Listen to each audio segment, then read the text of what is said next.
In my journeys across the country to visit as many national parks as I can, I found one in between where I was and where I wanted to be.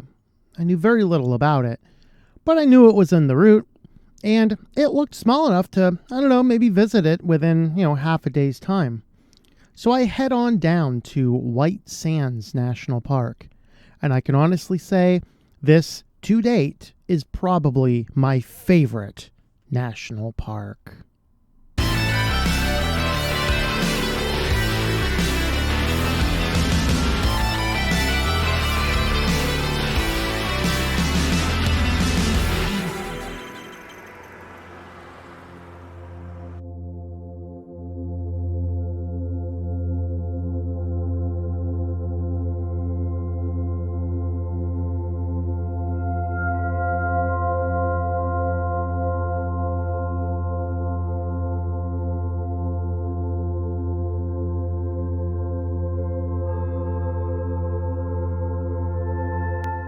So we are walking into the sunset here at the White Sand National Park. Now, this was a national monument for a long time up until 2019. Then it became a park. And so half the maps I consult say monument, half of them say park. I'm just glad I got here, and they had extended visitor hours because I left the house, left the campsite at about an hour later than I had planned. Got here though just in time to swing by the gift shop, talk to some people.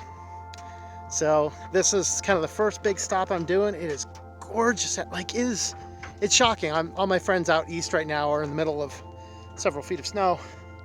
I'm in several feet of white sand. So it's totally awesome. If you have kids, you can buy sleds from the gift shop, because you can actually sled down these dunes.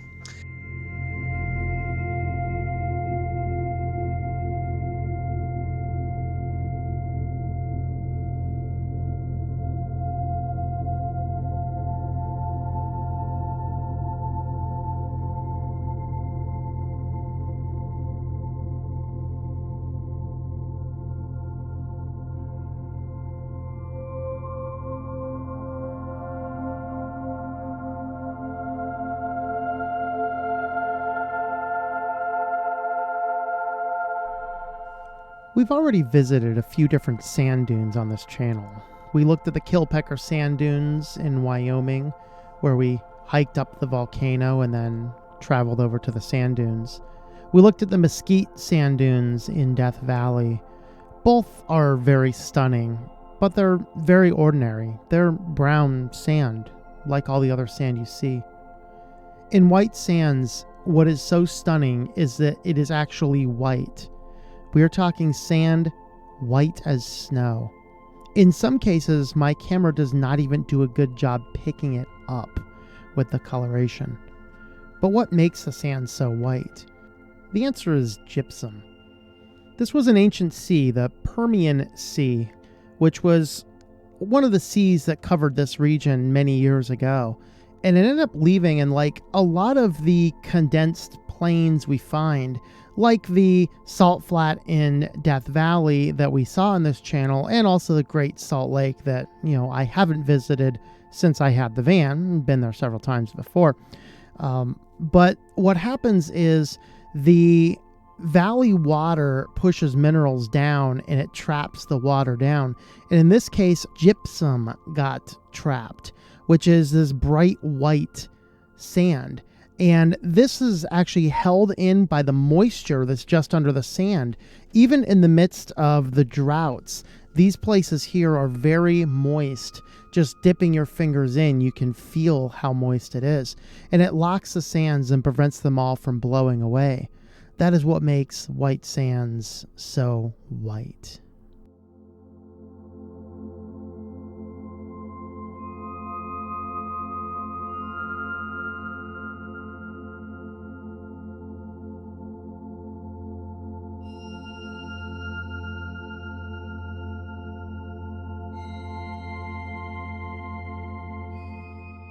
Some fun trivia about White Sands. If you happen to be a movie aficionado, you may recognize some of the scenery.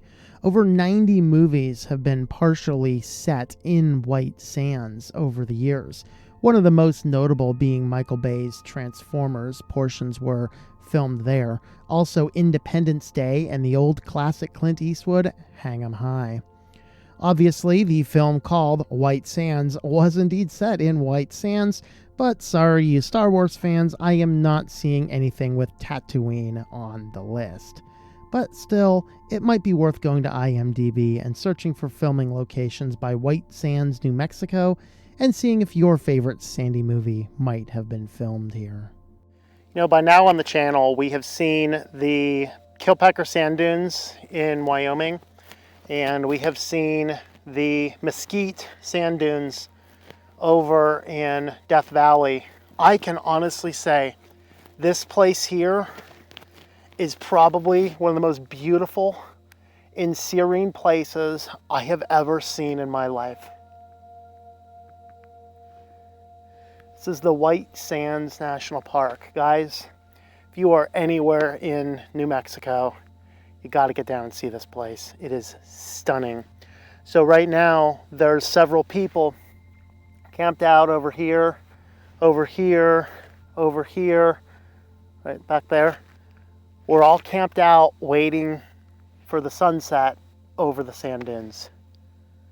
This is stunning.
The photography of the sunset over a white sand desert cannot do any form of justice. I hope you got just a small, tiny glimpse of what I was able to experience for an hour sitting alone in a sand dune, looking into the amazing creation all around.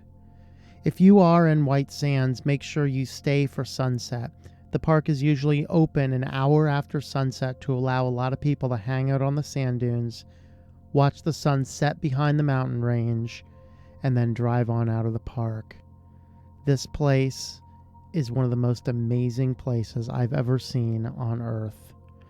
Definitely have a chance to get down to the White Sands National Park.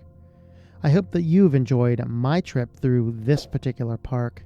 Subscribe to the channel if you've not already done so. Turn on that notification button, and we will see you a little bit further down the road.